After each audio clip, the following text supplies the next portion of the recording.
Hi everyone, in today's video, we shall be talking about if you are planning to expand or invest in India and is desirous of setting up a legal base in India.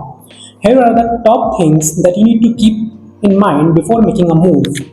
So first and foremost, you need to understand what is the regulatory landscape in India. So first of all, if you are a foreign company, then you need to consider the India Foreign Exchange Control Regulations, from corporate law to income taxes, from indirect taxes to social security laws.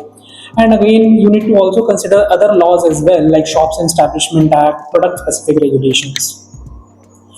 Now you need to also decide upon the form of the legal entity, whether you need to incorporate a company or you need to incorporate a limited liability partnership. So for company and LLP, the considerations are different. For an example, in company you need to appoint the directors, in an LLP you need to appoint the partners. The company is an IPO or investor friendly structure while LLP is not. From an income taxation perspective, there is a higher tax incidence in case of a company whereby tax is levied at the company level as well as upon repatriation of income in the form of dividend or capital proceeds to the shareholders as well. While in case of an LLP, the tax is levied only in the hands of the LLP, and upon repatriation of profit share, there is no further tax in the hands of the partners. And lastly, the company structure entails higher compliances while the LLP structure is of less compliance.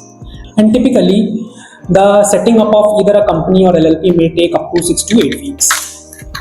Now, what are the other important considerations that you need to keep in mind while setting up any structure, be it a company or LLP? First of all, you need to consider what should be the right capital mix in terms of equity and debt. Because if the entity is highly capitalized by way of debt, so India also has a thin capitalization norms whereby certain interest portion will be disallowed.